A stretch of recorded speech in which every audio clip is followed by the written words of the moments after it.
Hello friends, welcome back online learning centre. I am Sagar ভাই SP. আবারও part 3 video নিয়ে চলে আসলাম। আজকে আমাদের আলোচনার টপিক পরন্ত বস্তুর সূত্র, ল অফ ফলিং বডিজ। তো আমরা বলেছি যে সমত্বরণের একটি চমকপ্রদ উদাহরণ হচ্ছে মাধ্যাকর্ষণজনিত ত্বরণ জি। এর প্রভাবে যে কোনো বস্তু উপর থেকে ছেড়ে দিলে এটি গতিশীল হয়ে নিচের দিকে নামতে থাকে। এ ধরনের পরন্ত বস্তু দেখে গ্যালিলিও 3টি সূত্র বের করেন। সূত্রগুলি স্থির অবস্থা থেকে মুক্তভাবে থাকা বস্তুর বেলায় ব্যবহার করা যায়। আমরা জানি যে এই পরন্ত বস্তুর সূত্রগুলো আধুনিক বিজ্ঞানের জনক স্যার গ্যালিলিও প্রদান করেছেন। তো পরন্ত বস্তুর প্রথম সূত্রটি হচ্ছে স্থির অবস্থান ও একই উচ্চতা থেকে বিনা বাধায় পরন্ত বস্তু সমান সময়ে সমান পথ অতিক্রম করবে। কিভাবে দেখুন, ধরলাম আমি এটি ইট, আর এটি ধরলাম আমি একটি বেলুন, এবং এই হচ্ছে আমার ভূমি। এই নিচের দিকে হচ্ছে আমার ধরলাম এটি কি ভূমি অর্থাৎ মাটি। আমার সূত্র বলছে কি স্থির অবস্থান ও একই উচ্চতা। ধরলাম এই দুইটির উচ্চতা হচ্ছে কি সেম, উচ্চতা এইচ হচ্ছে সমান। তো বলছে যে স্থির অবস্থান থেকে একই উচ্চতায় বিনা বাধায় পরন্ত বস্তু সমান সময়ে সমান পথ অতিক্রম করবে, অর্থাৎ এস এর মান সমান হবে।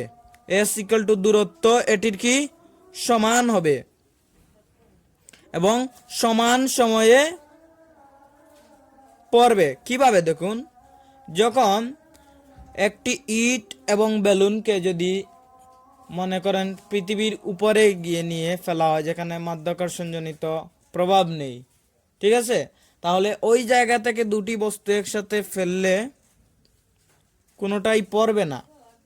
তো যদি কোনো জায়গায় বাতাস শূন্য করা হয় এবং স্থির অবস্থান থেকে একই উচ্চতায় আমরা যদি এই ইট বা অন্যান্য কোনো ভারী বস্তু বা বেলুনের থেকে আরো ছোট পদার্থ কোনো একটি চুল যদি একই সাথে আমরা ফেলি উপর থেকে, তাহলে কিন্তু একই সময়ে একই দূরত্ব অতিক্রম করবে। অর্থাৎ এই অবস্থান থেকে এই অবস্থানে আসতে যদি তার সময় লাগে বেলুনের 5 মিনিট, তাহলে ইটেরও লাগবে কয় মিনিট? 5 মিনিট। আশা করি আপনারা প্রথম সূত্রটি বুঝতে পেরেছেন।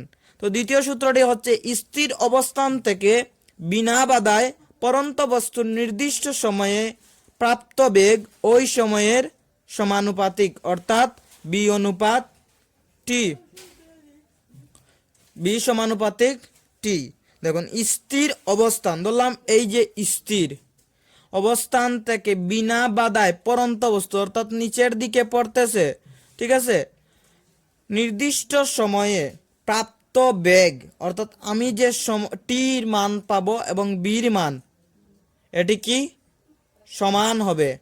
অর্থাৎ এই উপর থেকে নিচে আসতে একটি সময় লাগবে এবং এই যে সময়, এই সময় হচ্ছে তার এই বেগের সমান।